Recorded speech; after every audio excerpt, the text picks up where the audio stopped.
Perjanjian Giyanti adalah sebuah perjanjian antara VOC dan pihak Kesultanan Mataram yang diwakili oleh Sunan Pakubiono III dan kelompok Pangeran Mangkubumi. Kelompok Pangeran Sambernyawa tidak ikut dalam perjanjian ini. Setelah perjanjian damai ditandatangani, Pangeran Mangkubumi kemudian ikut menyerang kelompok pemberontak yaitu Pangeran Sambernyawa. Kelompok Pangeran Sambernyawa kemudian juga menandatangani perjanjian damai dalam perjanjian selanjutnya.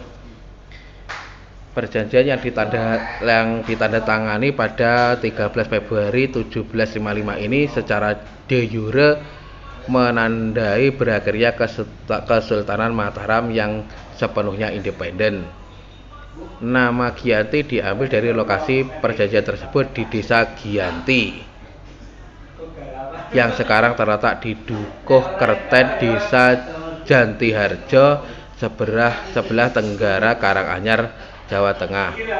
Berdasarkan perjanjian ini, wilayah Mataram dibagi menjadi dua. Wilayah sebelah timur Sungai Opak yang melintasi daerah Prambanan sekarang dikuasai oleh pewaris tahta Mataram, yaitu Sunan Pakubwono III, dan tetap berkedudukan di Surakarta. Sedangkan wilayah di sebelah barat, daerah Mataram yang asli, diserahkan kepada Pangeran Mangkubumi yang sekaligus diangkat menjadi Sultan Hamengkubuwono I yang menetap di Yogyakarta. Di dalamnya juga terdapat klausul bahwa pihak VOC dapat menentukan siapa yang menguasai kedua wilayah tersebut jika diperlukan. Menurut dokumen Register Harian N. Harting, Gubernur VOC untuk Jawa Utara pada tanggal 10 September 1754 yang berangkat dari Semarang untuk menemui Pangeran Mangkubumi. Pertemuan dengan Pangeran Mangkubumi sendiri baru terlaksana pada tanggal 22 September 1754. Pada hari berikutnya diadakan perundingan tertutup yang hanya dihadiri oleh beberapa orang. Pangeran Mangkubumi didampingi Pangeran Natakusuma dan Tumenggung Ronggo. Harting sendiri didampingi oleh Briton Kapten C.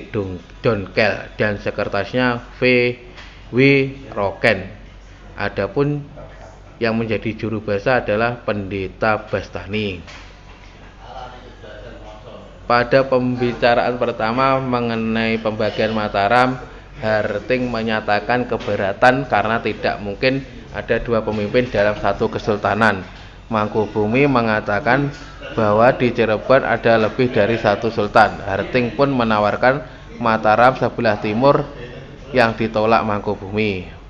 Perundingan berjalan kurang lancar karena masih ada kecurigaan antara mereka. Akhirnya mereka bersumpah untuk tidak saling melanggar janji, maka pembicaraan bisa berjalan lancar. Harting kembali mengusulkan agar Mangkubumi tidak menggunakan gelar Sunan dan menentukan daerah mana saja yang akan dikuasai olehnya. Mangkubumi keberatan melepas gelar Sunan karena rakyat telah mengakuinya sebagai Sunan sejak 5 tahun lalu.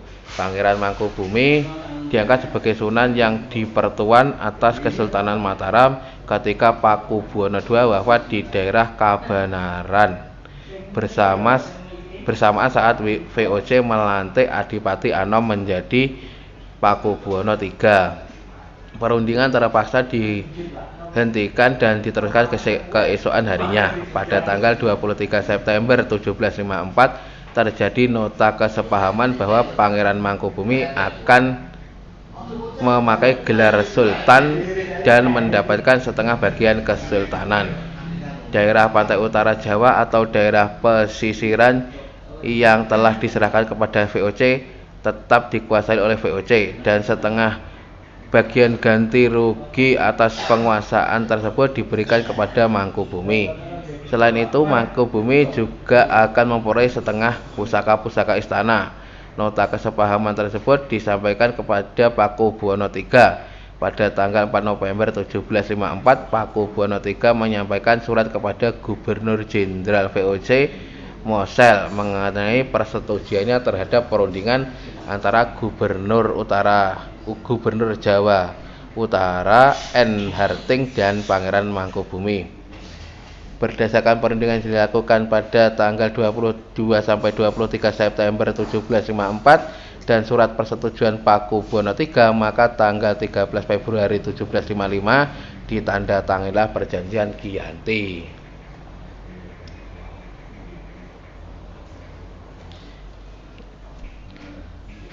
Sudarisman Purwokusumo dalam bukunya Kadipaten Pakualaman mengemukakan isi Perjanjian Giyanti sebagaimana berikut. Pasal 1. Pangeran Mangkubumi diangkat sebagai Sultan Hamengkubuwono Senopati ing Alaga Abdurrahman Saidin Panatagomo Khalifatullah di atas separuh dari Kesultanan Mataram yang diberikan kepada beliau dengan hak turun-temurun pada pewarisnya. Dalam hal ini Pangeran Adipati Anom Bendoro Raden Mas Sundoro. Pasal 2. Akan disenantiasa diusahakan adanya kerjasama antara rakyat yang berada di wilayah kekuasaan VOC dan rakyat kesultanan. Pasal 3. Sebelum Pepatih Dalem dan para bupati mulai melaksanakan tugasnya masing-masing, mereka harus melakukan sumpah setia kepada VOC di tangan gubernur. Bupati Dalem adalah pemegang kekuasaan eksekutif sehari-hari dengan persetujuan dari residen atau gubernur. Pasal 4. Sri Sultan tidak akan mengangkat atau memberhentikan Bupati Dalem dan bupati sebelum mendapat persetujuan dari VOC. Pasal 5. Sri Sultan akan mengampuni bupati yang memihak VOC dalam peperangan.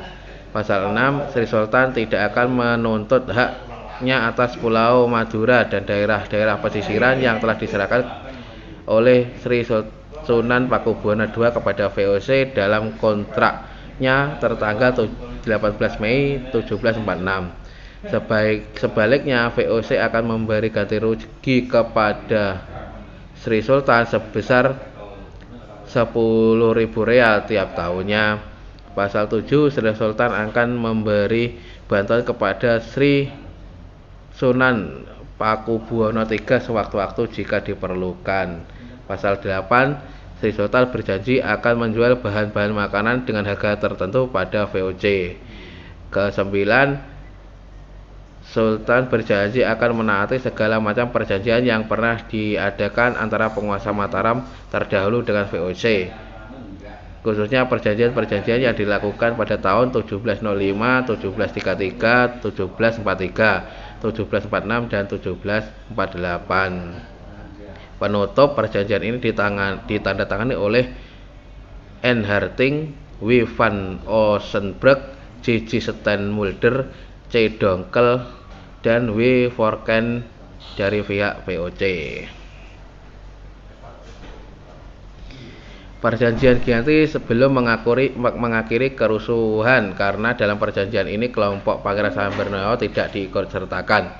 Seperti diketahui dalam perjanjian Giyanti, Pangeran Sambernyawa adalah rival Pangeran Mangkubumi untuk menjadi penguasa Mataram. Perjanjian Giyanti merupakan bentuk persekongkolan untuk mengalahkan pemberontak yaitu Pangeran Sambernyawa. Oleh VOC, perjanjian Giyanti dilaksanakan dengan tujuan membangun aliansi kekuatan baru untuk menumpas pemberontak dan mengurangi kekuatan pemberontak dengan menggandeng salah satu kekuatannya.